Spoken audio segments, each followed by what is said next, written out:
Today I'm sharing 13 airplane travel hacks for travelers who want calm, comfortable, stress-free travel. And the first tip starts long before you sit in your seat. Welcome to Lux Global Living, where we help midlife travelers feel lighter, calmer, and more comfortable every time you fly.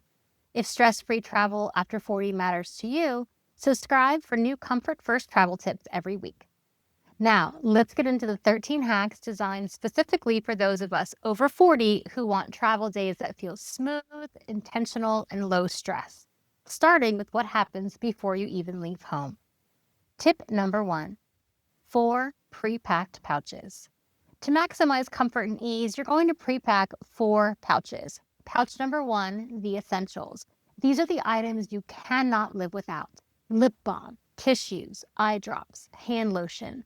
For me, it's simply 2 things: Vaseline lip care and Nivea cream hand lotion. This is why my essentials bag is teeny tiny and clips to my phone. It literally comes with me everywhere. Pouch number 2 is just in case. Now, you're not always going to need or want a just in case pouch. If you have a longer flight, or if you're staying in hotels where you get where you're going, this is for you. In here, you're going to include your stuff for circulation, like your compression socks or maybe an ankle sleeve if you tend to swell. It's also where I'll stow a travel eye mask and some earplugs. While I have my bougie silk eye mask that I'll pack when I have an overnight or long haul flight, I keep one of the cheap free eye masks and earplugs airlines give out just in case my hotel is noisier than expected. Or if I'm on a flight where I'm trying to rest my eyes and there's like some crazy open window sunbeam action happening that is getting in my way, these take up barely any room and can save the day when you least expect it. All right, pouch number 3 is the best, the Seatback Savior. And here I'm including any technology I'm going to need on the plane.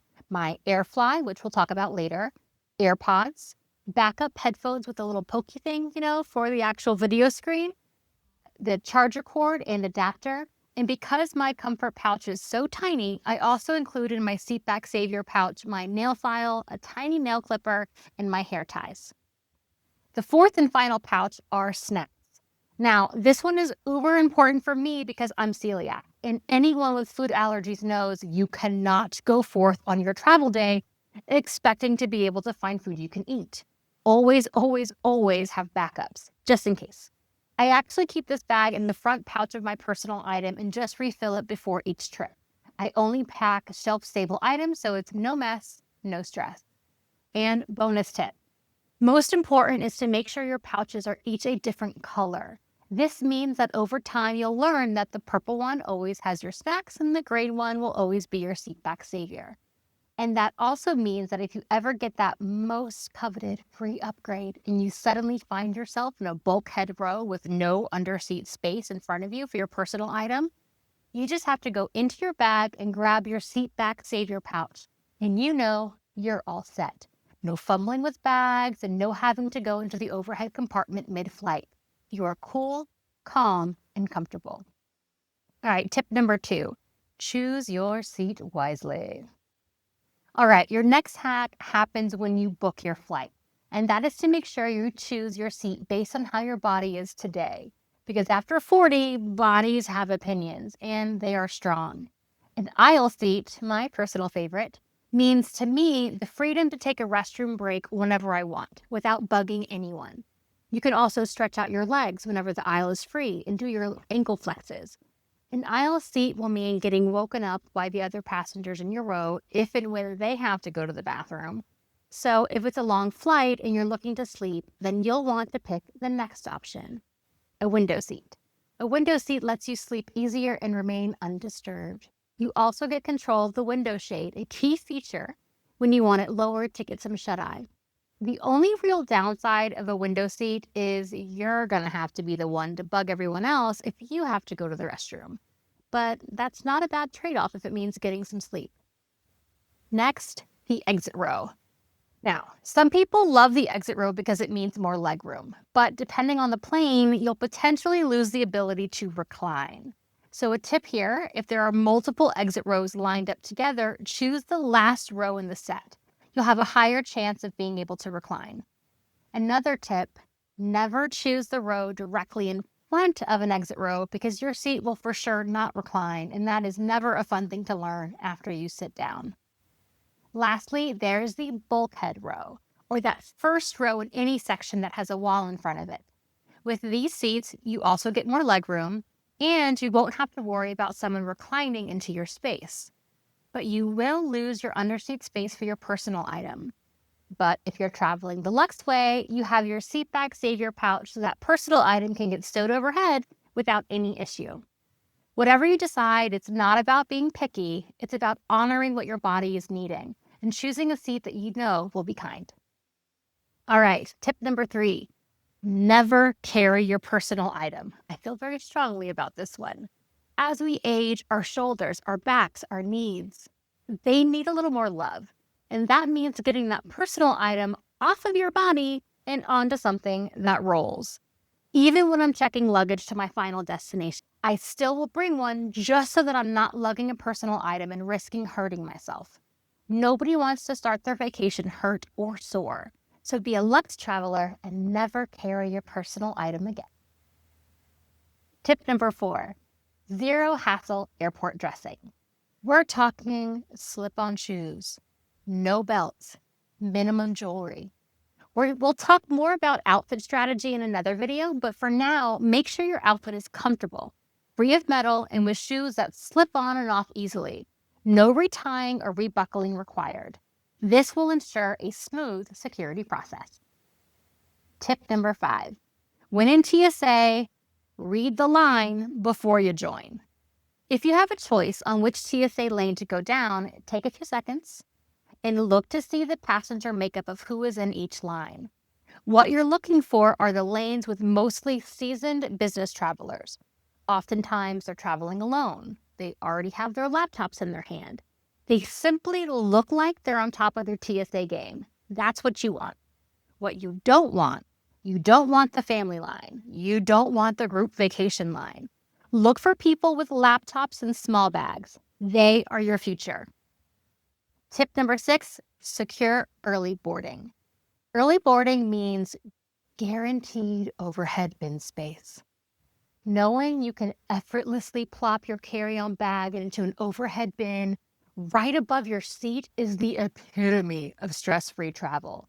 So lock that early boarding zone in. Use credit cards and loyalty status to get yourself moved up. All right, now let's talk about once you're on the plane, the in-flight comfort tips that actually help. Tip number 7, pull out your essentials before stowing. Before you shove your personal item into the underseat space in front of you, you're going to want to grab your essentials pouch, your Seatback Savior pouch, and your water bottle. And if you plan to read on this flight, be sure to grab your Kindle as well. This ensures you have everything you need at your fingertips, and once your bag is under seat, you're all set. No reaching or twisting mid-flight. Tip number 8, boost circulation in flight. When you're on your flight, every hour or so, wiggle your toes, stretch out your legs, flex and point your ankles. If you have an aisle seat and the aisle is free, stand up for a moment, do some calf raises. It's all about keeping up circulation so that when you land, you're feeling good and you're ready for your next adventure. Tip number 9, bring a wrap, fly happier. This is peak midlife comfort. My personal go-to is the Air Essentials wrap. It is incredibly soft with this little bit of weight that feels like a hug. But whatever you decide to bring, you're going to use it to stay warm on a cold plane. You can roll it up as a lumbar pillow if your back is acting up, or use it as a head pillow on a long flight if you're leaning against the window, or even between your body and the armrest if that's uncomfortable and you need a little cushion. It's cozy versatility at its best.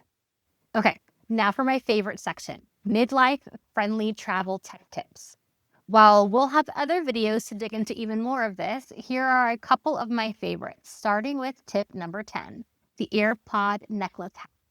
If you've ever dropped an AirPod between airplane seats, then you know that it's like an Olympic event trying to get that sucker back out. Then I found this glorious thing, an AirPod necklace. The necklace goes on, earbuds go into their little homes, these little rubber band type holders, and just magically, life is instantly better. You can pop them in, take them out, let them dangle when you grab something. It is simply perfection. And the gold chain of this specific necklace, well, I love a little bling when I fly, so it's a win-win. Now, tip number 11, AirFly for Bluetooth earbuds. Noise cancellation on earbuds these days is amazing. My newest pair even blocked out a crying newborn sitting across the aisle. No joke. They are fantastic. And if you want to keep your amazing noise cancellation while also enjoying the media options on the in-flight entertainment screen in front of you, you need an AirFly. It connects to the media jack where your headphones would plug in, and you simply connect to your AirPods using Bluetooth. Bonus tip, make sure to connect your AirPods for the first time at home before you get on the plane. This ensures the only Bluetooth your AirFly is picking up are the AirPods you're trying to connect. Once connected the first time, you'll have no issues connecting on the plane. When you pair the AirFly to get your entertainment with your AirPod necklace to keep your AirPods safe and always with you, you have the perfect setup for a calm and enjoyable flight. It is my favorite. Lastly, arrive fresh, not fatigued. Your post-flight body reset. Tip number 12. When you hear the overhead ding telling you it's safe to move out the cabin after you land, wait to stand. This is the luxe traveler way. No rushing, no twisting, no getting smacked in the head when someone opens a bin right above you as you're standing up. Just take a beat. Let all those people pushing through who are in a rush go first. Relax. Once the plane empties to your row, most people know proper plane etiquette and they'll give you a chance to get off. Cool and calm. No stress. Just how we like it. Tip 13, reset your feet. Before walking any long airport distances, stop for a minute, flex your toes, roll your ankles, stretch your calves. Let your body recalibrate before the terminal hustle. All right, and there you have it, 13 airplane travel hacks for us comfort seekers over 40. Little things that make a big difference in how your body feels when you travel. If you love calm, comfortable midlife travel with a touch of luxe, subscribe for more Luxe Global Living tips. Your next flight is about to feel a whole lot better.